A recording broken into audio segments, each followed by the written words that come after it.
বন্ধুরা বিকালের নাস্তায় ঝটপট দারুণ কিছু খেতে মন চাইছে, অথচ ঘরে ডিম আর আটায় আছে, তাহলে মাত্র কয়েক মিনিটে তৈরি করে ফেলুন তুলতুলে নরম আর উপরটা মচমচে ভিতরে রসালো অসাধারণ এই নাস্তাটি আমি কিভাবে বানিয়েছি বন্ধুরা দেখতে চাইলে সম্পূর্ণ ভিডিও দেখতে হবে। আর মেহমান আসলে তারাও কিন্তু এই রেসিপি জিজ্ঞাসা করতে বাধ্য হবে। ছোট থেকে বড় সবাই কিন্তু চেয়ে চেয়ে খাবে। একদম সহজ উপায়ে ঝটপট নাস্তাটি আমি কিভাবে বানালাম সম্পূর্ণ ভিডিও দেখতে থাকো। ভিডিওটা স্কিপ করবে না, স্কিপ করলে বুঝতেই পারবে না। একটা লাইক দিয়ে মূল রেসিপিতে চলে যাচ্ছি। আসসালামু আলাইকুম বন্ধুরা, কেমন আছেন?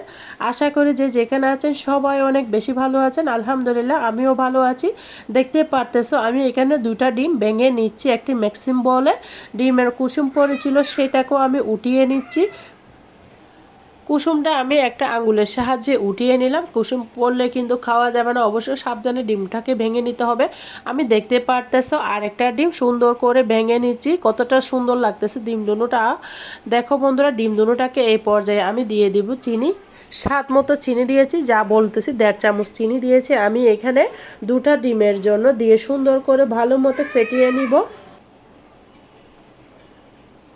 দেখো বন্ধুরা, ভালো মতে আমি ফেটিয়ে নিচ্ছি। আর প্লিজ প্লিজ বন্ধুরা, আমার চ্যানেলে যদি নতুন বন্ধু হয়ে থাকো, আমার চ্যানেলটা আমাকে ভালোবেসে সাবস্ক্রাইব করে দেবার অনুরোধ রইল। পাশে থাকা বেল বাটনটি অন করে দাও, যেন ভিডিও দেওয়ার সাথে সাথে নোটিফিকেশনটা সবার আগে তোমাদের মাঝে পৌঁছে যায়। নতুন বন্ধু পুরাতন বন্ধু সবার জন্য অনেক অনেক বেশি ভালোবাসা রইল। দেখো বন্ধুরা, ডিমটাকে আমি সুন্দর মতো ফেটিয়ে নিচ্ছি। এখানে যেহেতু আমি চিনি ব্যবহার করেছি, ডিম ব্যবহার করেছি, তাই অবশ্যই ভালো মতো ডিমের মিশ্রণ আর চিনির মিশ্রণ একসাথে মিশিয়ে নিতে হবে। দেখতে পারতেছো, তোমাদেরকে একটু স্পিড বাড়িয়ে আমি সম্পূর্ণটা দেখিয়ে দিয়েছি। দেখতে পারতেছো ভালো করে কিন্তু মিশিয়ে নিতে হবে। আমি অনেকক্ষণ ধরে মিশিয়ে নিয়েছি। এই পর্যায়ে আমি অ্যাড করে দিলাম স্বাদ মতো লবণ। লবণটা যার যার পছন্দ মতো দিবা। আর তোমরা যদি লবণটা মিষ্টি খাবারে পছন্দ না করো তাহলে স্কিপ করতে পারো। দিয়ে দিলাম আমি এখানে রান্নার রেগুলার সয়াবিন তেল। আমি যেহেতু দুইটা ডিম দিয়েছি সেই জন্য আমি এখানে 2 চামচ রান্নার রেগুলার সয়াবিন তেল দিয়েছি। অবশ্যই রান্নার রেগুলার সয়াবিনটা দিবে, তাহলে উপরে খাস্তা হবে, খেতে ভীষণ ভালো লাগবে, দেখতেও ভালো লাগবে। দেখো বন্ধুরা, আমি সুন্দর মতো আবারও ফেটিয়ে নিচ্ছি। এই পর্যায়ে কিছু ড্রাই উপকরণ অ্যাড করব। দেখতেই থাকো, স্কিপ করবা না। স্কিপ করলে বুঝতেই পারবে না কিভাবে এই নাস্তাটা বানিয়েছি। এখানে আমি একটা চালনি নিয়ে নিয়েছি। এখানে আমি দিয়ে দিব 1.5 কাপ আটা। আমার দুইটা ডিমের জন্য 1.5 কাপ আটা দিয়ে কিন্তু এনাফ হয়েছে বন্ধুরা। তোমরা যদি আরও বাড়িয়ে নাস্তা বানাও তাহলে ডিমটা আরও বাড়িয়ে নেবে। মেজারমেন্ট কাপের 1.5 কাপ আটা দিলে কিন্তু দুটা ডিম দিয়ে পারফেক্ট একটা রসালো নাস্তা তৈরি হবে, যেটা কিন্তু ছোট থেকে বড় সে চেয়ে চেয়ে খাবে। আর দেখো বন্ধুরা, আমি সুন্দর মতে আটাগুলোকে চেলে নিতে হবে যেন কোনো লাম্পস না থাকে। সেই জন্য আর আটার মধ্যে অনেক সময় পোকা থাকে, দানাদার ভাব থাকে, তাই অবশ্যই ভালো করে চেলে নিবা। ড্রাই উপকরণগুলো দেখতে পারতেছো। এই পর্যায়ে আমি একটা কাঁটা চামচের সাহায্যে এই আটা আর ডিমের চিনির মিশ্রণটাকে সুন্দর করে আমি মিশিয়ে নেব। এখানে কোনো পানি দুধ ব্যবহার করা যাবে না, শুধুমাত্র ডিম দিয়ে এই নাস্তাটাকে বানিয়ে নিবা। খেতে কিন্তু অনেক বেশি মজা লাগবে।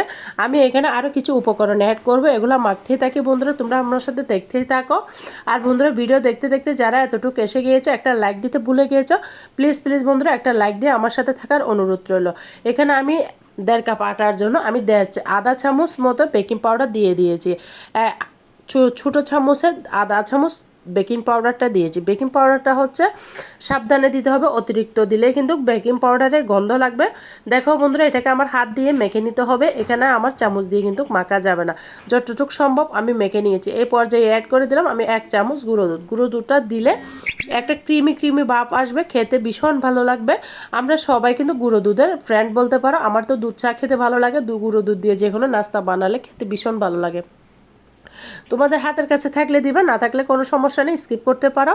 দেখো বন্ধুরা, আমি হাতে সুন্দর মতো মতে নিচ্ছি। এই পর্যায়ে বন্ধুরা, আমি হাতে তেল দিয়ে আটার ডোটাকে ভালো করে মতে নিব। এভাবে মতেছি, দেখতে পারতেছো আমার হাতের মধ্যে আটাটা কিন্তু অনেকটাই লেগে যাচ্ছে, তোমরা হয়তো দেখে বুঝতে পারতেছো। সেই জন্য আমি হাতটা ক্লিন করে এখানে আমি একটু তেল লাগিয়ে আটার ডোটাকে ভালো করে মতে নিব। দেখো বন্ধুরা, কতটা গ্রেভি এসেছে, কারণ এটাতে ডিম ছিল, চিনি ছিল, তার জন্য একটু আঠালো ভাব হয়েছে। দেখো বন্ধুরা, তেল দিয়াতে হাতের মধ্যে আর আটার ডোটা লাগতেছে না। তোমরা এভাবে তেল দিয়ে আটার ডোটাকে মতে নিবে। আর বন্ধুরা, কে কোথা থেকে আমার ভিডিওটা অন করেছো প্লিজ বন্ধুরা একটা ছোট্ট একটা কমেন্টসে বলবা, তাহলে আমি সবাইকে ধন্যবাদ জানাতে পারবো। দেখো বন্ধুরা, একটা আমি এখানে প্যান বসিয়ে দিয়েছি। এখানে আমি রান্নার রেগুলার সয়াবিন তেল, পর্যাপ্ত পরিমাণ তেল দিতে হবে। এগুলা বলতে পারো মিনি কেকের মতো। আমরা কিন্তু ছোট বড় সবাই কেক খেতে অনেক পছন্দ করি। তাই এইভাবে যদি ওভেন ছাড়া, চুলার তাপ ছাড়া যদি তেলে ভেজে কেক খাওয়া যায় তাহলে তো আর কোনো কথাই নেই। শুধুমাত্র বিকালের চায়ের আড্ডায় 1 কাপ চা যদি এরকম মিনি কেক থাকে আর কিচ্ছু লাগবে না। এতটা মজা এই নাস্তাটা। যাকে খাওয়াবে সে আবার রিকোয়েস্ট করবে যে এই নাস্তাটা আমাকে আবার খাওয়াও। দেখো বন্ধুরা, এক এক করে আমি সম্পূর্ণ নাস্তাগুলা তেলের মধ্যে দিয়ে দিচ্ছি। তোমরা অবশ্যই হাতে তেলটা মাখিয়ে নিবা, তাহলে তোমাদেরও হাতে আঠালো ভাবটা আর লাগবে না। আমি নাস্তাগুলোকে অবশ্যই চুলার আঁচটা কমিয়ে তেল যখন উষ্ণ গরম হবে তখনই কিন্তু এই নাস্তাটা দিতে হবে। অতিরিক্ত গরম তেলে নাস্তাটা দিলে উপর দিয়ে হবে, ভিতরে কিন্তু কাঁচা থেকে যাবে বন্ধুরা। তাই অবশ্যই তেলটা যখন হালকা গরম হবে চুলার আঁচটা কমিয়ে দিয়ে এক এক করে সমস্ত নাস্তা এই তেলের মধ্যে দিয়ে দিবা। তাহলে কিন্তু আমার মতো একটা পারফেক্ট নাস্তার রেসিপি তৈরি করে নিতে পারবা। যারা নতুন তাদের জন্য এই সহজ সহজ রান্নাগুলো শেয়ার করি। আমার ভাইয়ারা বোনেরা, আশা করি তোমাদের অনেক উপকারে আসবে। দেখো বন্ধুরা, সমস্ত নাস্তা আমি এক এক করে চুলার মধ্যে দিয়ে দিচ্ছি। আর কতটা ফুলে উঠেছে, নাস্তাগুলো ফুলে টুটুম্বর হয়ে গিয়েছে, হয়তো দেখতে পারতেছো। এক এক করে নাস্তাগুলো আমি উল্টিয়ে পাল্টিয়ে ভেজে নিচ্ছি। মাত্র কয়েক মিনিটে তৈরি হয়ে যাবে এই মজাদার ডিম আটার মচমচে নাস্তার রেসিপি। তোমরা মাত্র হাতে 10 মিনিট সময় থাকলে এই সহজ নাস্তাটা বানিয়ে নিতে পারবা বন্ধুরা। দেখো আমি সুন্দর করে উল্টিয়ে পাল্টিয়ে বারবার উল্টাতে লাগবে। আমি হাতটা কিন্তু ক্লিন করি না, দেখতে পারতেছো। তাড়াতাড়ি করে উল্টিয়ে নিচ্ছে, না হলে নাস্তাগুলা উপরে দিয়ে পুড়ে যাবে, ভিতরে দিয়ে হবে না। তাই উল্টিয়ে পাল্টিয়ে এই সহজ নাস্তাটাকে বেজে নিতে হবে। দেখো বন্ধুরা, আর চারপাশ থেকে একটু আওয়াজ আসতেছে বন্ধুরা। প্লিজ বন্ধুরা সবাই একটু মানিয়ে নিয়ে ভিডিওটা কন্টিনিউ করার অনুরোধ রইল। আর আমার কথার মাঝে যদি কোনো ভুল ত্রুটি হয় সবাই আমাকে ক্ষমার দৃষ্টিতে দেখো। আমার ভিডিওর মাঝে যদি কোনো ভুল ত্রুটি হয় সবাই আমাকে ক্ষমার দৃষ্টিতে দেখো। সবাই এইভাবে আমার পাশেই থাকো। নতুন বন্ধু পুরাতন বন্ধু সবার জন্য অনেক অনেক বেশি ভালোবাসা। দেখো বন্ধুরা, আমার নাস্তাগুলো ভাজা হয়ে গিয়েছে। আমি এই পর্যায়ে নাস্তাটাকে উঠিয়ে নিচ্ছি। এই পর্যায়ে আবারও আরেক বেশ নাস্তা আমি তেলের মধ্যে দিয়ে দিব। দেখতে পারতেছো তেলটা গরম হয়ে গেছে। আমি আবারও এক এক করে সমস্ত নাস্তা তেলের মধ্যে ঢেলে দিচ্ছি। তোমরা এভাবে হালকা ফুলকো গরমের মধ্যে, আমাদের কিন্তু মাঝে মধ্যে একটু তেলে ভাজা নাস্তা খেতে ইচ্ছে করে। বৃষ্টির দিনে, এখন তো বর্ষাকাল, যখন তখন বৃষ্টি চলে আসে, তাই এরকম গরম চায়ের সাথে যদি এরকম একটা নাস্তা থাকে আর কিচ্ছু লাগবে না। তাই বন্ধুরা সহজ নাস্তাটা তোমাদের সাথে শেয়ার করে দিয়েছি। আশা করি অনেক বেশি ভালো লাগতেছে। ভালো লাগলে ফ্রেন্ডস এবং ফ্যামিলির মাঝে শেয়ার করে দেওয়ার অনুরোধ রইল। তোমারও কাজে আসবে, তোমার বন্ধু বান্ধবদের পরিবারেরও কাজে আসবে। সবাইকে অসংখ্য ধন্যবাদ যারা একটা লাইক দিয়ে আমার সাথে এতক্ষণ পর্যন্ত ভিডিও জুড়ে আছেন। দেখো বন্ধুরা, নাস্তাগুলোকে আমি উল্টিয়ে পাল্টে উঠিয়ে নিচ্ছি। দেখো বন্ধুরা, এরই মাঝে কিন্তু আমার সমস্ত নাস্তা ভাজা হয়ে গিয়েছে। তোমাদেরকে পরিবেশন করে আমি দেখিয়ে দিচ্ছি কেমন হয়েছে আমার এই ঝটপট সকাল বিকালের নাস্তা বলতে পারো, বাচ্চাদের টিফিনের নাস্তা। কেমন হয়েছে আমার নাস্তাগুলো তোমার ছোট্ট একটা কমেন্টসে আমাকে জানাবা।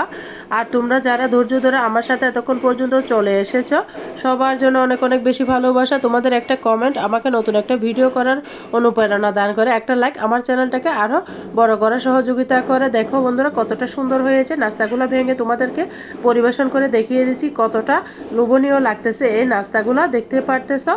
আমার তো ভীষণ ভালো লেগেছে খাওয়ার পরে, তোমাদের সাথে ভয়েস ওভার করতেছি। ভীষণ ভীষণ লোভনীয় হয়েছে। তোমরা এই নাস্তাটা একবার হলো বানিয়ে খাবা আর আমাকে কমেন্টসে জানাবে। দেখতে পারতেছো কতটা ক্রিমি একটা ভাব এসেছে। সবাই আমার কথার মাঝে কোনো ভুল টুটো সবাই মাফ করে দিও। সবাই ভালো থাকো, সুস্থ থাকো। আর রেসিপি ভালো লাগলে লাইক দিন আর কমেন্টে আপনার মতামত জানান। আর আমার চ্যানেলটিকে সাবস্ক্রাইব করে পাশে থাকার অনুরোধ রইল। সবাই ভালো থাকবে, সুস্থ থাকবে। আল্লাহ হাফেজ। আসসালামু আলাইকুম রহমতুল্লাহ।